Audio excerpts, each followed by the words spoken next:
We need climate justice. We need equity and fairness. We need system change and solutions for a better tomorrow. Protecting the most vulnerable. We need climate justice today. Climate justice now. Welcome to Walasaha. My name is Dominique Morales. As you know, this is the curious home for the good troublemakers, the world changers, and the dream chasers. And for 2023, we're embarking on a special series with the Caribbean Youth Environment Network called INBETWEENITY, the Green Pod, made possible through the generous partnership with the Clara Lionel Foundation. Now, what is INBETWEENITY? It's a podcast that explores the in-between questions of this green phenomenon that is literally an existential crisis. We'll be talking to experts and lay people, young and old, asking the tough questions that lurk in between the crises and our realities. For our inaugural episode, we wanted to lay the foundation with young people, those who are at the forefront of lending their creativity, passions, and energy to combat and engage others in serious discussion and action about the climate situation today. I spoke with Javanik Henry of St. Lucia and Naomi Cambridge of Barbados, who in big and small ways are making sure the realities of climate change remain relevant in global and local dialogue. We explored the insidious climate anxiety, whether these big meetings make real impacts, and whether the Caribbean is being honest with itself about the green transition. Here are our interviews.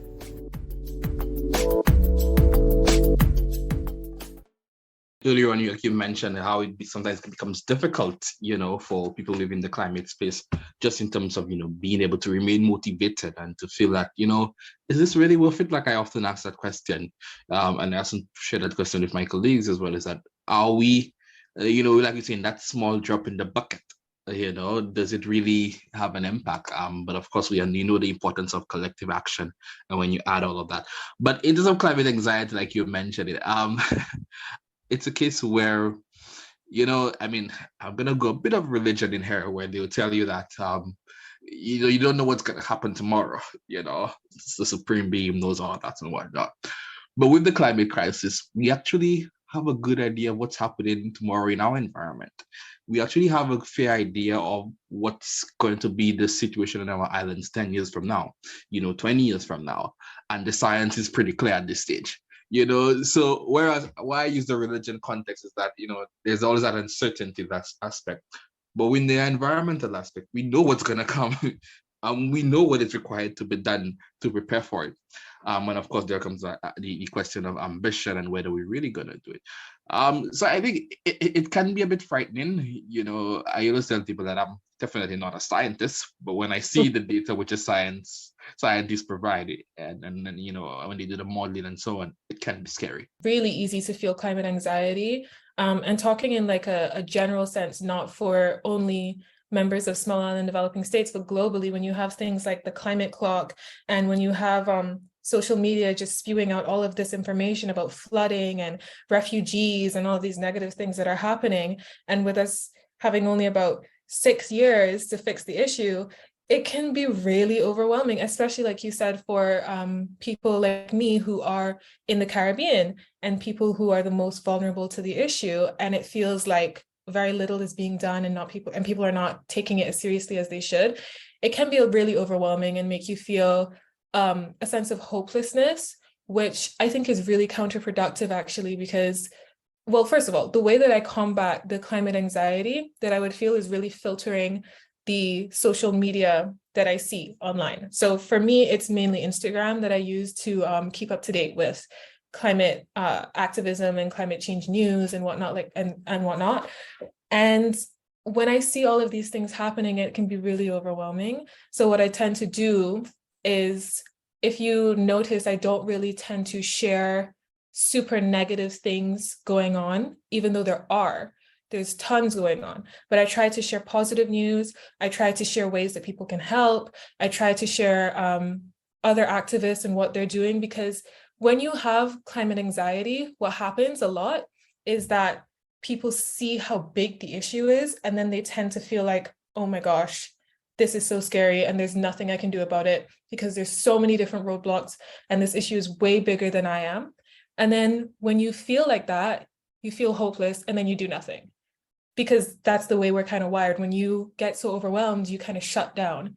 And I can admit that that has happened to me before as well. So that's why I say it's counterproductive, because when you have climate anxiety and you get hopeless and you feel hopeless, you don't feel like doing anything. So instead of that, I think it's better to rejuvenate that hopefulness in people by sharing what's going on, sharing the inspiring people that are doing so much positive work, and sharing how, yes, it is an overwhelming issue. Yes, it is a really scary climate crisis that's going on. And yes, we don't have a lot of time to deal with it, but there is stuff being done and it is possible to actually get to the goals that we want to get to. Now, Naomi was definitely more solution oriented with her climate anxiety and managing it. And so moving on in the conversation, I had to ask them about these mammoth COP meetings that we have each year, and whether a meeting that has a program budget of $67.4 million US each year has lost its urgency. I kind of have a dual opinion on that. So yes, there have been tons of COPs going on every year for a very, very, very long time, longer than I've even been alive. And there is some disappointment that comes with the COPs in a number of different areas, because I do think that many of the leaders and heads of government and different actors in the international system do go and try and use the appearance of being a climate activist or appearance of caring about climate change issues to increase their approval rates or gain political traction. And they tend to, what happens a lot is they tend to go and talk holistically about these issues. They really get into the conversation and they talk about it, but then the follow through isn't there. And they don't really do all of the things that need to be done.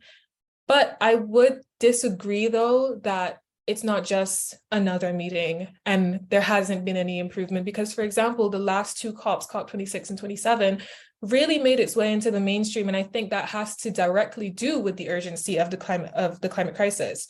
And what happened was, the reason that there was urgency attached to these two COPs specifically, and especially the last COP, was because of the activists, specifically youth activists too, because the whole reason that urgency is still attached to climate change and urgency is still attached to fixing these issues and helping the people who are most vulnerable, like those in small island developing states, is because you have representatives coming from those areas to the COPs. I think actually this last COP had some of the highest numbers of youth activist attendees ever, and they definitely made a statement. And what really touched me is that you had a lot of youth activists that were representing indigenous groups. You had a lot of Caribbean activists as well up there, some of them even from the same organization that I'm with.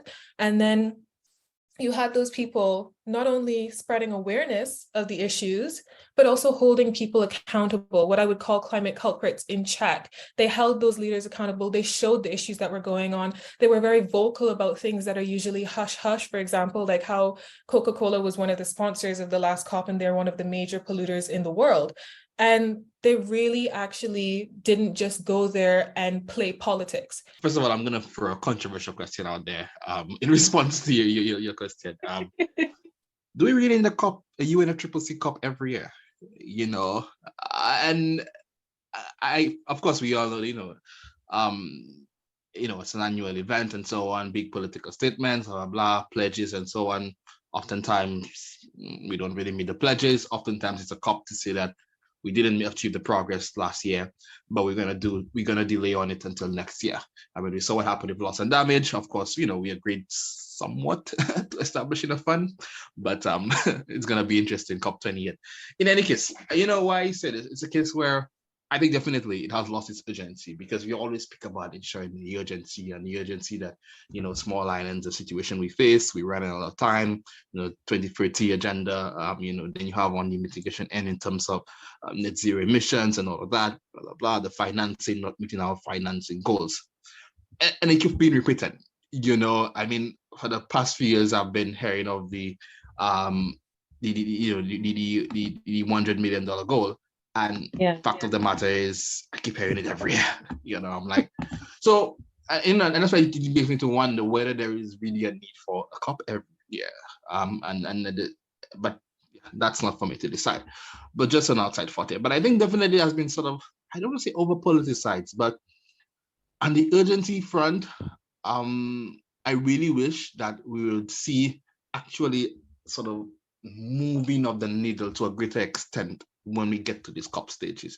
So, through the sessions before that and so on, get where the real work happens, I would like to say, we can push more so that it's frankly for me, it's a bit frustrating. I was telling colleagues at COP27 that we're still trying to put forward a case for the need for loss and damage financing, for example. I mean, where have we been the past 10, 15 years, to see the damage that, small islands in the Caribbean face, those in the Pacific War, and the threats of rising sea levels and so on, where did it be out in the African continent and so on. So you beg the question, because the evidence is there, and then you have this grand fanfare, like I call it. And like I said, I'm going to be very frank and open on it. And then is the case where, we'll discuss this and come to an agreement, hopefully in the next 3 to 4 years. And I'm like, why aren't you doing that? What is happening to our small islands? Both of these activists were very frank with their responses, and they wanted more from the COP while also acknowledging its usefulness. And switching to more regional-based discussions, I had to pose a question in light of Guyana's oil power that Forbes notes is on pace to surpass U.S. offshore by 2035, with an Exxon resource estimate of 11 billion, that's billion with a B, barrels. Is the Caribbean being honest with itself in relation to its green transition ambitions? That is also one of those controversial issues, often disputed issues within the international climate discussions, because we have a reality whereby, most of what we consider to be the developed world, their economies were built on, fossil fuel use and that kind of thing, right? Oil production and so on. And now you have a case where developing countries who are, of course, many of them are grappling with high debt levels, high unemployment, and very challenging economic circumstances. And the discovery of, oil, for example, in any small island or small nation's background, it's like how do you call it? It's like heaven on earth, because then, and I mean, in the negotiations, it's always can be very contentious in the sense that it's like, you did it, your economies are now supposedly thriving. Why can't we do it as well? But at the same time, we wanted to support, our efforts in building resilience. So it can be a very complex situation. I don't think there is a perfect answer, because of course we want renewable energy. I mean, I'm one of those who's a strong advocate for renewable energy. It still baffles me when I see the level of solar energy that is being capitalized on in our region. I mean, of course, we're the region of sand, sea, and sand, and it's sad to say that, we've not really been able, both on the legislative front and otherwise, to make that sector more attractive and more widespread. But you mentioned the case of Guyana, for example, and potentially other countries in the Caribbean with potential oil or whatnot, and wanting to explore that sector. Would it put us at a sort of a disadvantage when it comes to the sort of negotiating for and putting pressure on the sort of bigger countries to achieve the net zero targets and so on? Would it put us at a disadvantage? So it's a very difficult situation, because you don't want to leave your economies in poverty, obviously, and we're pushing to get that sort of just transition. So it's, I mean, frankly, you ask whether it's a practical goal. I always say renewable energy is definitely achieving, our targets. Is quite practical.